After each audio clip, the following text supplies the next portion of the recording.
नमो बुद्धाय साथियों, आज हम अविद्या के विषय में आपसे चर्चा करेंगे।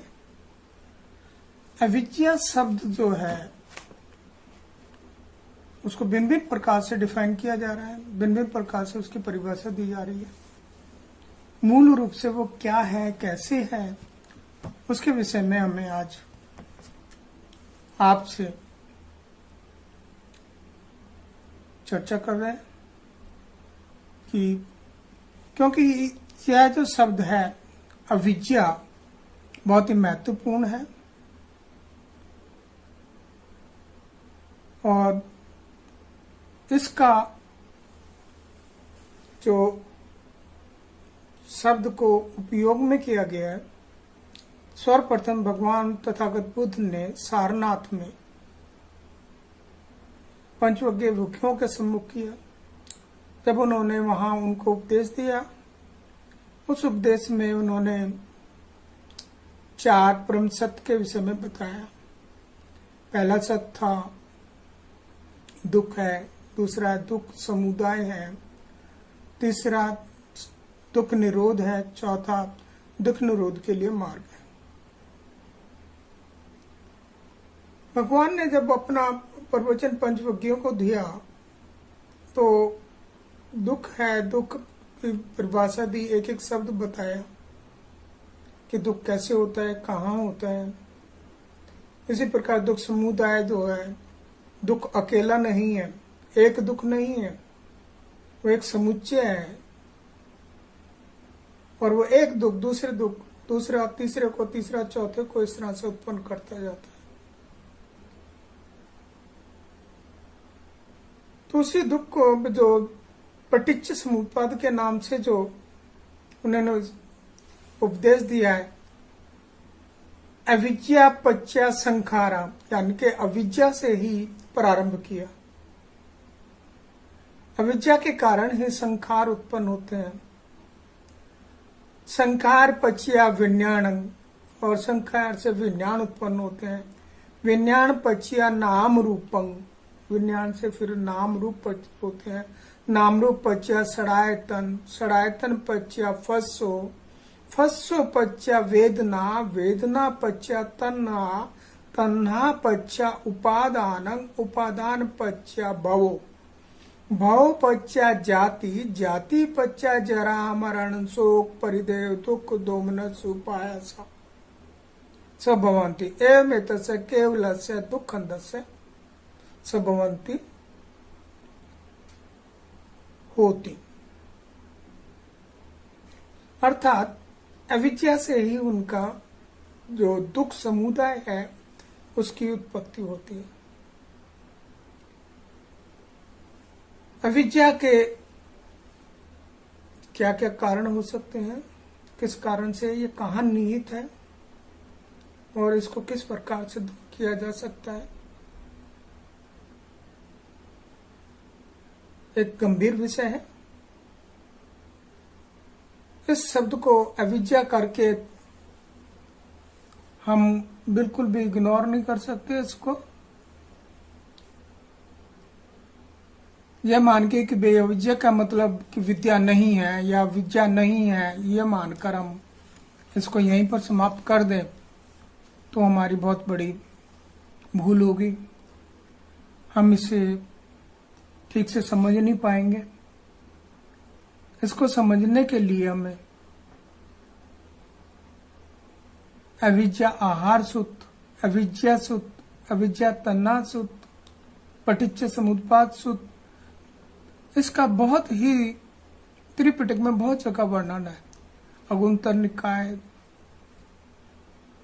दीघ निकाय, मध्यम निकाय, भिन्न भिन्न जगह इसका अविद्या का उपयोग है। तो इस शब्द को यदि हम कहें एक तरह से कि जिस प्रकार से हैंडपंप होता है वो जमीन के सतह पर और जमीन से नीचे और जमीन से ऊपर, यदि अविद्या को हम यहाँ जमीन के साथ वाला पोर्शन मान लें तो उसके नीचे क्या है और उसके ऊपर क्या है, उन सब चीजों को समझना होगा। अर्थात कि नीचे से किन चीजों पर यह अविद्या उत्पन्न होती है और किन चीजों से उस अविद्या को दूर किया जा सकता है। इन सब चीजों को समझने का बहुत जरूरी है, उनको जानना जरूरी है। और यदि हमें समझ होगी, हमें पता होगा कि भाई ये चीज यहां से उत्पन्न हो रही है, तो हम उसको दूर कर सकते हैं, उससे निवारण की तरफ जा सकते हैं। तो आज हम इसमें अविद्या के लिए समझने के लिए भगवान बुद्ध के जीवन काल में कुछ घटित दृष्टांतों का इसे में चर्चा करेंगे, जिससे कि हमें ये समझने में आसानी रहे कि इसमें किस तरह से भगवान बुद्ध ने अमुक अमुक व्यक्ति का अविद्या को दूर किया था और हम भी उसको किस प्रकार से दूर कर सकते हैं। अविद्या इतना छोटा शब्द भी नहीं है कि भी आप इसको कि जिसने एमए कर लिया, बीए कर लिया, पीएचडी कर ली, प्रोजेक्टेड कर लिया, किताबें पे किताबें लिख डाली, धम्मपद को कंठस्थ किया हुआ है, किसी ने दिग् निकाय को कंठस्थ किया हुआ है, किसी ने मध्यम निकाय को कंठस्थ किया हुआ है। और करना भी चाहिए। जब तक कंठस्थ नहीं करेंगे हमें पता नहीं होगा कि भी ये क्या चीज है और क्या नहीं है, किसको हमें समझना है, किसको नहीं समझना। लेकिन कंठस्थ की हुई चीज सिर्फ कंठ तक ही रहती है, चित्त तक नहीं जाती। जब तक चित्त तक आप किसी चीज को नहीं पहुंचाएंगे तो आपको उद्धार नहीं होगा।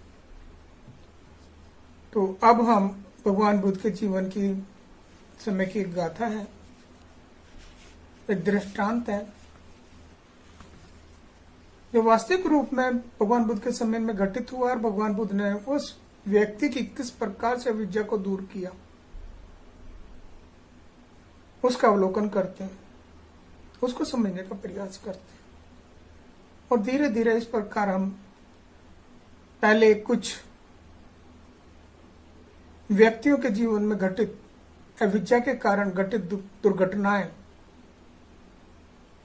किस प्रकार से दूर हुई हैं, भगवान बुद्ध के संपर्क में आने पर उन पर चर्चा करेंगे। उसके बाद में अविद्या क्या, वास्तविक रूप क्या है, वह किन क्रियाओं से, किन घटनाओं से, या क्या उसका भोजन है, और उस भोजन को निकालने के लिए हमें क्या तरीका अपनाना है, उसके लिए हमें क्या करना है, किस तरह से करना है, उसका उससे में चर्चा करेंगे। इसलिए आपसे विनती है कि आप हमारे साथ संपर्क में रहें। तो और जो भी मन में संशय हो, आप से पूर्ण रूप से स्वतंत्र हैं। आप अपने प्रश्न हमारे कमेंट बॉक्स में लिख सकते हैं, हम आपके आभारी होंगे। हमें आगे जानकारी के लिए आपके प्रश्नों का उत्तर देने के लिए उन सबको हम अच्छे से अध्ययन करेंगे और उनका अच्छे से जवाब भी देने का प्रयास करेंगे। तो अब चलते हैं भगवान बुद्ध के समय में घटित घटना की तरफ। क्या दृष्टांत था, एक एक करके अभी कुछ घटनाओं को हम लेंगे, उसके बाद फिर अविद्या के विषय में चर्चा करेंगे।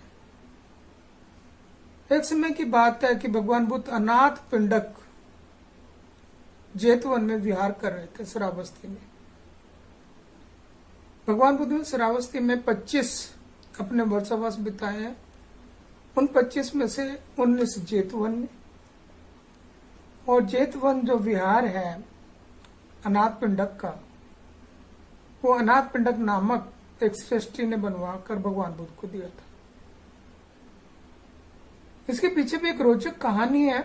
आज हम उस रोचक कहानी की तरफ नहीं जाते, हमारा उद्देश्य सिर्फ अविद्या की तरफ है कि अविद्या से किस तरह से हमारे जो संस्कार हैं वो उत्पन्न होते हैं। तो अविद्या का एक छोटी सी झलक आज हम आप दिखाते हैं। जब भगवान तथागत नाथ पिंडक जेतवन आरव विहार में थे तो आनंद उनका जो निजी सेवक था, जो व्यक्तिगत सेवक था, जो व्यक्ति राजघराने से था, उनका छोटा भाई भी था, शाक्य वंश का था, उसका विद्या, उसका रहन सहन राजघराने में हुआ, तो आप जान सकते हैं कि वो कितना बलिष्ठ रहा होगा, कितना सुंदर होगा, किस प्रकार उसका व्यवहार रहा होगा, उसकी वाणी कैसी रही होगी। उन सबके चलते हुए आनंद ने सबको त्याग कर, राजघराने को त्याग कर भगवान बुद्ध के साथ एक भिक्षु का जीवन जीना उन्होंने पसंद किया। भिक्षु के जीवन के साथ साथ वो भगवान बुद्ध के व्यक्तिगत सहायक के रूप में भी कार्य करते थे। तो भगवान बुद्ध को उनके बचपन से यानी कि 29 साल तो उन्होंने देखा ही उन्हें, और फिर 25 साल जीवन में उन्होंने उसके भगवान बुद्ध के साथ, भगवान बुद्ध के महापरिनिर्वाण तक 25 साल उन्होंने उसके भगवान बुद्ध के साथ उन्होंने बिताया। आनंद गोचरी के लिए नगर में जाता है। गोचरी करने के पश्चात जब वापस आता है तो उन्हें प्यास लगती है और वो देखते हैं कि सामने एक कुएं पर एक युवती पानी भर रही है। तो उन्होंने उस युवती से कहा कि भी आप मुझे पानी पिला दीजिए, मुझे दल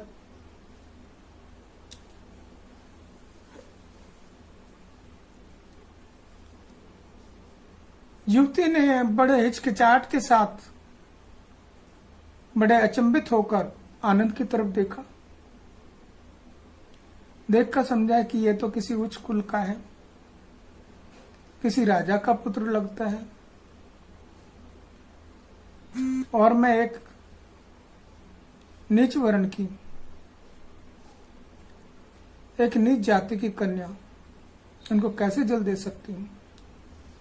उन्होंने अपनी असमर्थता दिखाई कि आनंद को कि बनते मैं तो आपको जल नहीं दे सकती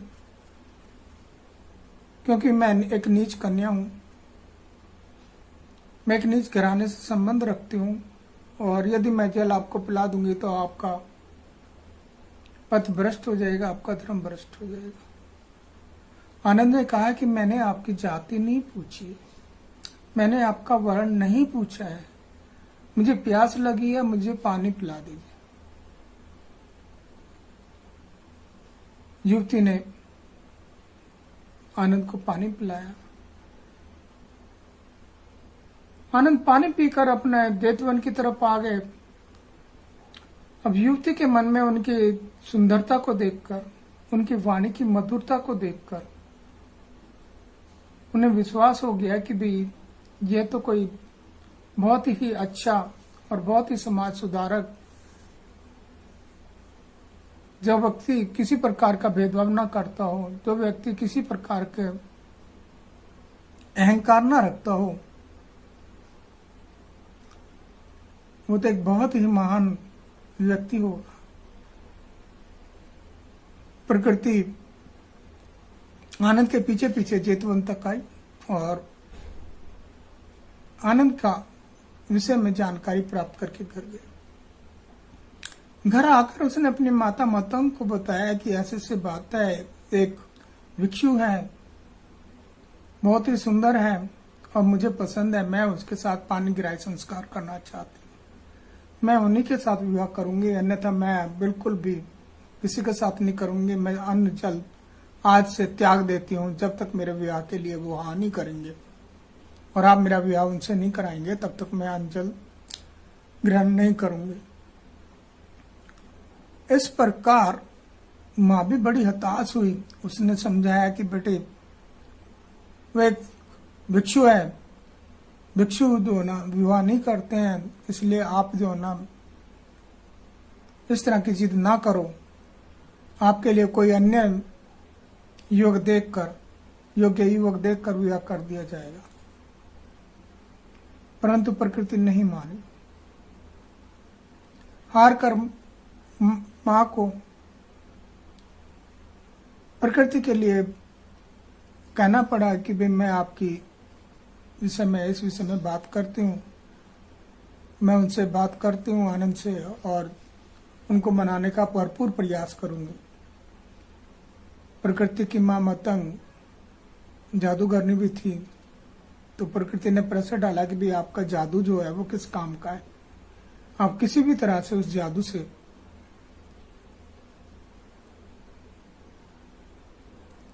आनंद को मनाइए। आनंद को भोजन के लिए निमंत्रण दिया जाता है। आनंद घर पर आता है तो उसे विवाह के लिए संबंध में उससे बात की जाती है। आनंद कहता है कि मैं तो एक भिक्षुक हूं और भिक्षु के लिए विवाह करना असंभव है और मैं विवाह नहीं कर सकता।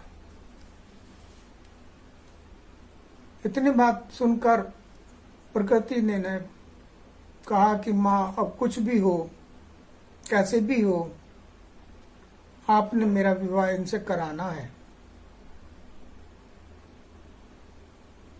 मतंग माता ने आनंद को घर में बंदी बना लिया।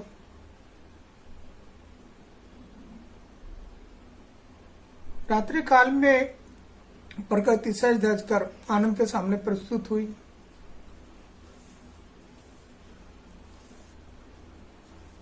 अपना बिस्तरा लगा दिया, सुंदर सा बिस्तरा लगाया, सुंदर गहने पहने, सुंदर फूल,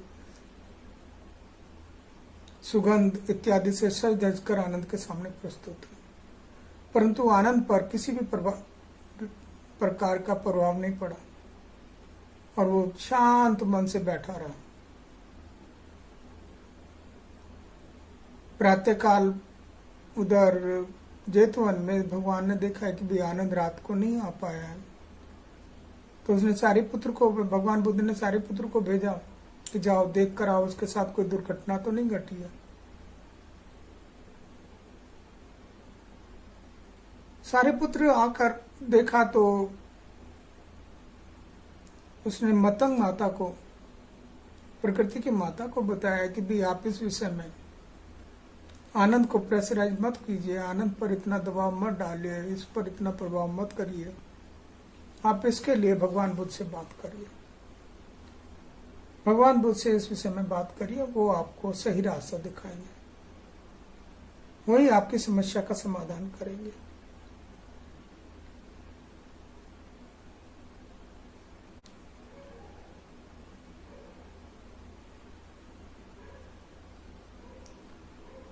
सारिपुत्र आनंद को लेकर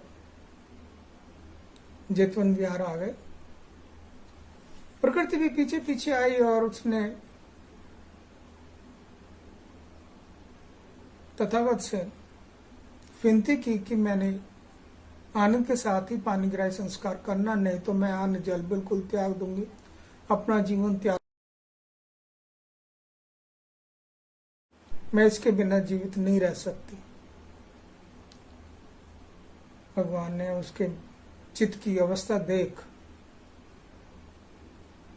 उसको शांत किया और उससे पूछा कि बताओ, आपको आनंद का विवाह तो हम करा देंगे, लेकिन आनंद के साथ आपको आनंद की ही तरह रहना पड़ेगा, आपको केस मुंडाने पड़ेंगे, कैसा वस्त्र धारण करने पड़ेंगे, क्या आप कर सकोगे? प्रकृति ने कहा मैं बिल्कुल करूंगी। तो कहते ठीक है, अपने माता जी से जाके अनुमति ले आओ। वो भगी भगी गई और अपनी माता से उसने कहा कि माँ मैंने मना लिया है, तथागत को मना लिया, वो आनंद से मेरा विवाह करा देंगे और मुझे आप अपनी अनुमति दे दीजिए। माँ ने भी हाँ कर दी कि जाओ बेटे, यदि तुम्हें अनुमति मिल गई है तो जाके अपना विवाह रचाओ और अपना जीवन सुखी रखो। प्रकृति जेतवन में आकर भगवान बुद्ध के सामने आई, भगवान बुद्ध से कहा कि वो अपना सिर मुंडा लिया, कैसा वस्त्र धारण कर लिए। अब भगवान बुद्ध ने कहा कि भाई अब एक चीज बताओ, आपको आनंद में ऐसी क्या चीज है जो आपको पसंद है। प्रकृति ने कहा है कि भगवान कि बनते आनंद की नाक, आनंद के कान, आनंद की जिह्वा, आनंद के दांत, आनंद का बृहद शरीर, आनंद के हाथ, सभी मुझे पसंद है। आनंद का चेहरा मुझे बहुत पसंद है। भगवान ने कहा कि भी क्या आनंद की नाक में जो सीट निकलते वो भी पसंद है? क्या कान में जब मैल निकलता है वो भी पसंद है? क्या दांत में के बीच फंसा हुआ जो मल होता है वो भी पसंद है? जो मुंह से निकलने वाला गंध है, कफ है, वो भी पसंद है? धमनियों में बहने वाला खून भी पसंद है? पेट में मलमूत्र है वो भी पसंद है? नखम हाथ में जो नाखून है वो यदि काट के आपके भोजन में डाल दिए जाए तो क्या आप खा लेंगे? वो भी पसंद है आपको? प्रकृति का जो नाम। अब अविद्या थोड़ा सा दूर होने लगी, उसका सिर, उसका चित्त विचलित होने लगा कि ये सब क्या हो रहा है। भगवान ने कहा है कि आपके बच्चे होंगे, आनंद एक दिन इस दुनिया को त्याग कर चला जाएगा, आपके बच्चे होंगे, उन बच्चों में से कुछ जीवित होंगे, कुछ मृत्यु को प्राप्त हो जाएंगे। क्या आपको पीड़ा होगी उन पर? जब इस प्रकार की जब बातें सुनी भगवान बुद्ध के मुख से,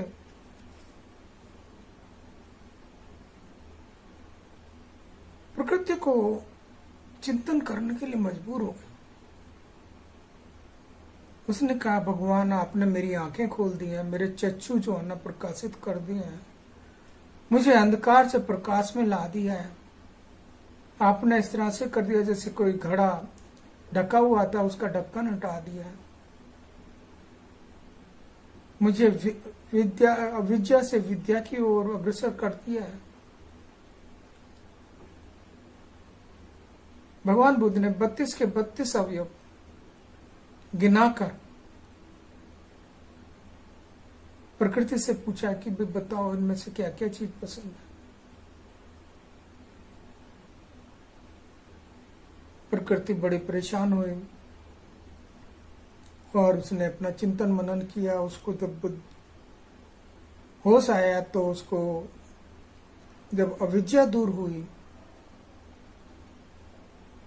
उसने भगवान बुद्ध के सामने कहा कि भगवान मुझे अब ये सब कुछ नहीं करना, आप मुझे धम्म की शरण में ले लीजिए, आप मुझे संघ की शरण में ले लीजिए।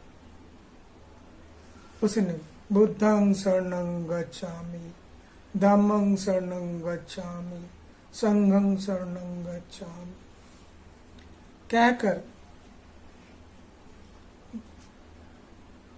भगवान बुद्ध की शरण में पहुंच गए और एक भिक्षु का जीवन जीना शुरू कर दिया। भगवान ने उसे समझाया कि भाई आप तो इतने बुद्धिमान हैं, आप इतने सशक्त हैं, आप इतने शक्तिशाली हैं, आप इतने सामर्थ्य है कि आप एक दिन इन राजघरानों की स्त्रियों को धर्म का ज्ञान देंगे, इन सृष्टियों की स्त्रियों को, महिलाओं को आप ज्ञान देंगे। आप में तो भंडार है, आप क्यों अपने आप को इस प्रकार से निराश्रित करे बैठे हो? आप में तो बहुत ही स्टेमिना है, आप ये सब कुछ कर डालोगे।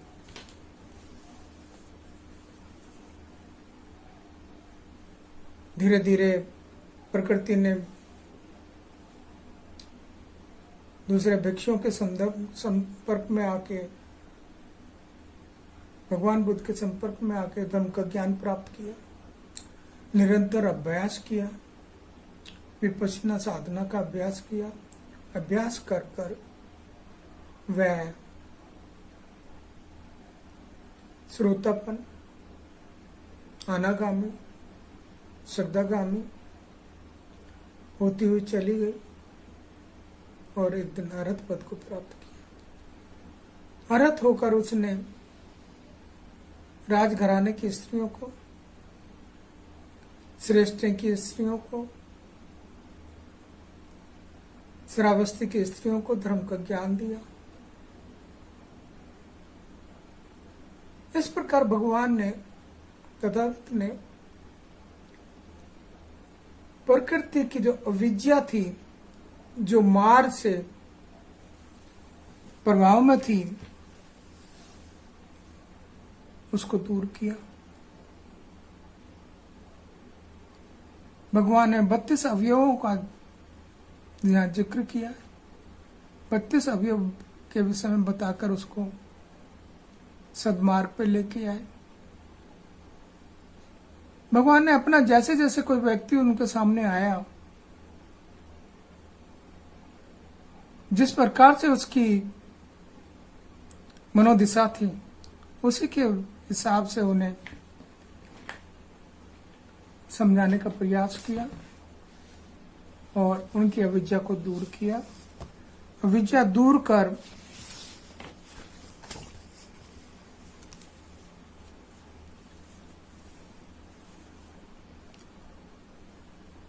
उन्हें सद्धर्म में, शुद्ध धर्म में प्रवेशित किया और उन्होंने धर्म को आगे निरंतर आगे बढ़ाते चले गए। यह अविद्या के विषय में एक वृत्तांत है। इस प्रकार के और भी बहुत सारे वृत्तांत, दृष्टांत आपको भगवान बुद्ध के समय के मिलेंगे और पहले हम उन्हीं के माध्यम से अविद्या को समझने का प्रयास करते हैं कि अविद्या किस तरह से, कहाँ कहाँ, कैसे उपस्थित रहती है और किस तरह से उसका निवारण होगा।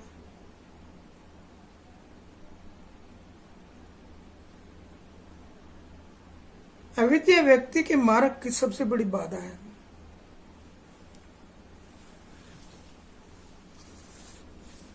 व्यक्ति अपने अहंकार में डूबा होता है कि मैं ही विद्वान हूं, मेरे से ज्यादा कोई विद्वान नहीं है। परंतु वह अविद्या में डूबा हुआ व्यक्ति है, अविद्या से ग्रस्त है, भिन्न भिन्न प्रकार के अकुशल कार्य करता है, स्वार्थवश वह अपने ही सगे संबंधियों के साथ धोखा करता है, वह अपने जीवन को कष्ट में डालता है, दूसरे के जीवन को भी कष्ट में डालता है। इसलिए अविद्या को दूर करना अत्यंत आवश्यक है। अविद्या दूर होगी तो हमारा जीवन सुखी होगा, हम निर्वाण की तरफ अग्रसर होंगे। अन्यथा हम लोट पे लोट अविद्या में ही लोट पे लोट लगाए जाएंगे, जीवन के साथ ऐसे ही खिलवाड़ करते रहेंगे, भव चक्र में फंसे रहेंगे। इन्हीं शब्दों के साथ मैं अपनी वाणी को विराम देता हूँ और आपसे विनती करता हूँ कि आप हमें सब्सक्राइब करें, जिससे कि हमारे बनाए हुए वीडियो आप तक पहुंच सके। बेल आइकन जरूर दबाएं। यदि आप और वीडियो को पूरा सुने, यानी कि बीच बीच में आप थोड़ा सा सुना तो आपको आधा अधूरी जानकारी होगी, और फिर वही आविजय ही आपके बीच में भी रहेगी।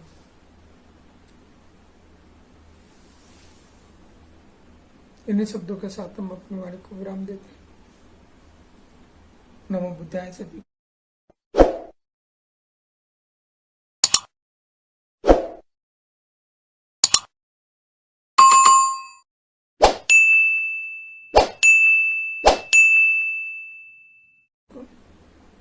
सब्बे सत्ता सुखी होन्तु, सब्बे होन्तु चके मिनो, सब्बे भद्राणि पश्यन्तु, महाकंच दुख महागम।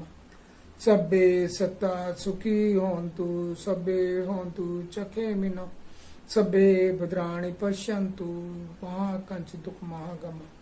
सब्बे सत्ता सुखी होन्तु, सब्बे होन्तु चके मिनो, सब्बे भद्राणि पश्यन्तु, महाकंच दुख महागम। साधु साधु साधु।